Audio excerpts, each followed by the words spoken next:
I'm going to be cleaning up and reassembling this air compressor that I got for free.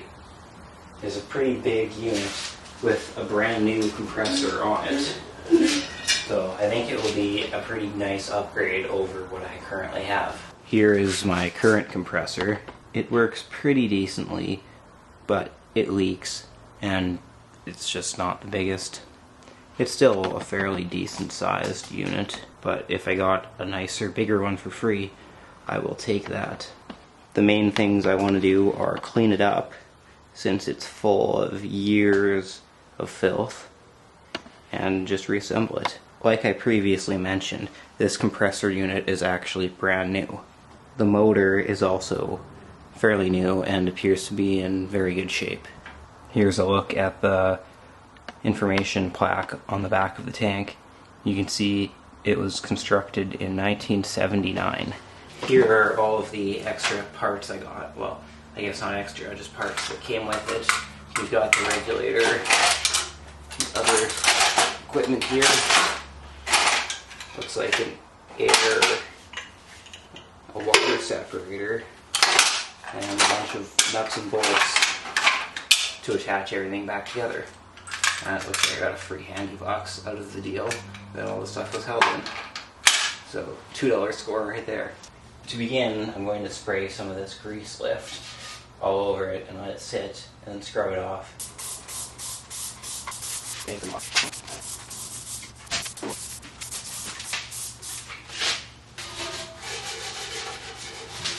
And here comes the Honeywell logo. It's nice and clean now, but unfortunately when I was moving it, I broke off the drain on the bottom. You can see it's snapped off here. So I'm going to have to extract that and fix it up somehow. Here is what I'm working with. I need to see if I can get some sort of screw extractor inside of there to pull that out. Because this is just a threaded bung welded onto the bottom that had that 90-degree fitting threaded into it. I believe that one will work. See if I can get it out using an impact. May not be the wisest choice, but we'll see.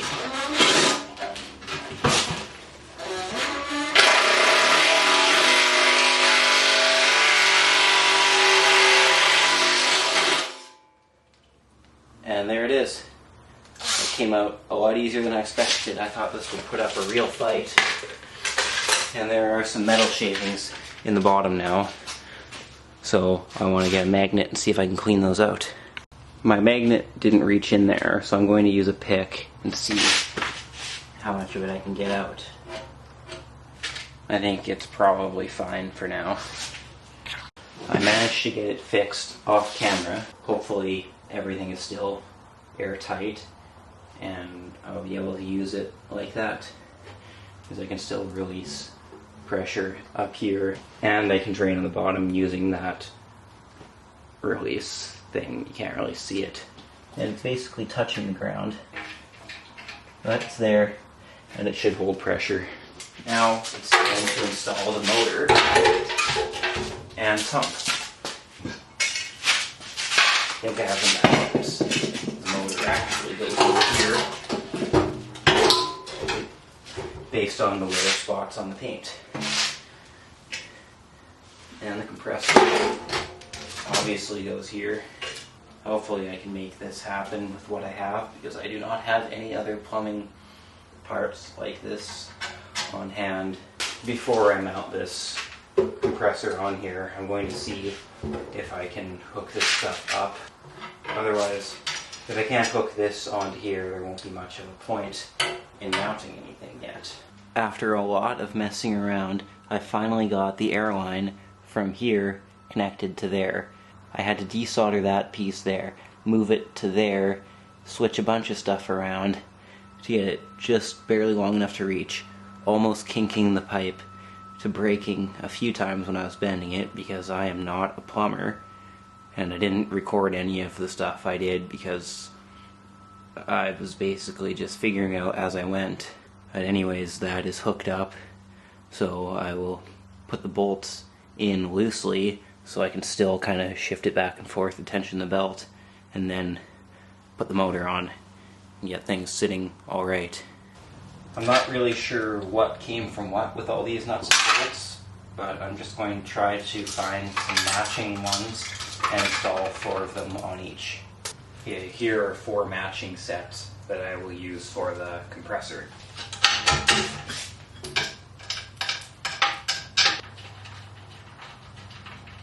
It is closer to a point of running now. I did have the belt hooked on with the motor on these brackets up here, but I couldn't get it far enough away for this long belt to not slip, or close enough for this short belt to reach. So I'm going to drill some new holes and extend the one hole with my mini bit. From the little bit I ran it with the belt slipping, it got up to 20 psi in the tank without any leaks. I had this leaking, but it's just because the valve wasn't tight, and it should still be holding pressure. Oh, we're down to 10 pounds now, but I did let out some air.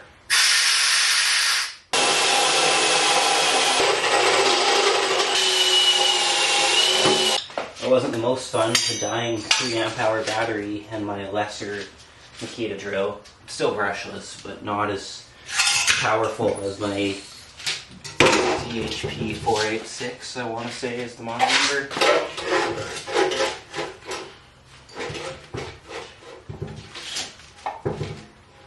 These appear to line up.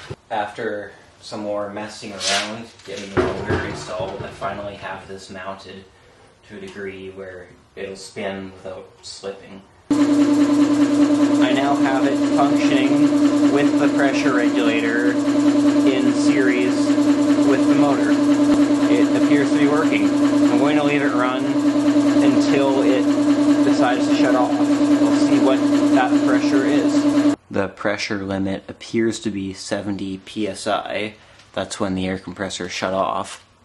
And it sounds like it's actually holding air very well. I heard some small leaks initially, but now I don't hear anything. So I'll let some air out and we'll see if it kicks back in.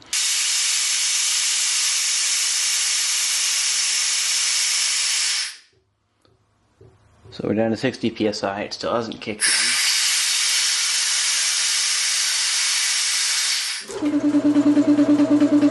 50 psi appears to be the low limit where it will kick back in. Right now the pressure is about 58 psi.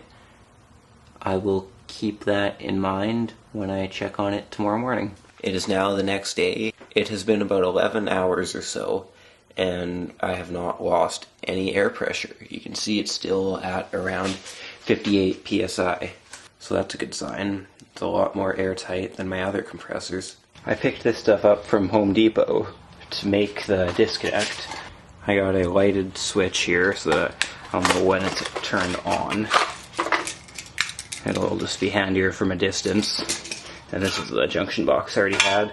And this chunk of 12.3 SJOW cord. Got it for $6 because it was a miscut, so it was half price. And a cord end and a cover plate for the box. I installed that smaller piece of BX that came with the air compressor so that I can get to this junction box. I got 2 L16s in here. I just need to shorten the BX. I'll do that with my BX cutter that I hardly ever use. I got this thing on clearance at Home Depot for like 30 bucks. It's the only reason I bought it. It's kind of a pointless tool, but it is nice.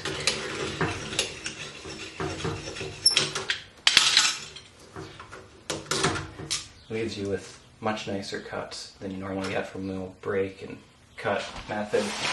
Toss an anti-short in here. I think it'll go right around there. About as level as you can get on a wobbly air compressor. Give my knife strippers a go. I hate stripping old wire. It's always so hard to get off. There we go. Twist a tail onto my bond wire.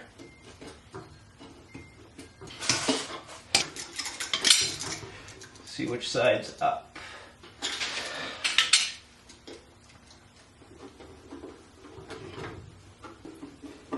It's not often that I get to crack out the number 0 Robertson.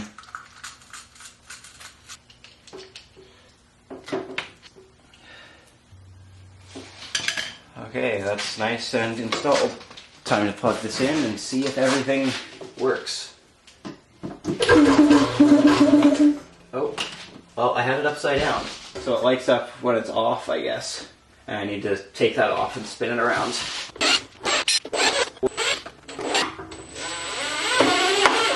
Now, if we plug it in, lit up when it's off, which I guess makes sense. So then at least you can see when it's in an off position. The only other thing I want to do is get something below the 4 feet so that it's not getting rusty from water in my garage in the winter. Probably just go to Value Village and get 4 hockey pucks and just screw them on. The last thing I want to do is make a nice label for it.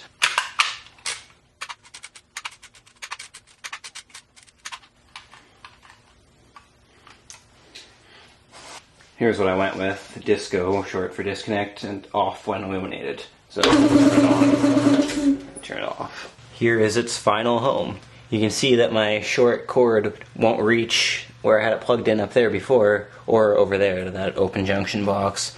So I'll just have to move something closer. I may just add another plug coming off to there from that junction box. Who knows? I'll make something happen off camera. The only other thing I will end up doing is adding something to the feet, like I previously mentioned, so they don't get rusty. That's it for this one. I made it work temporarily.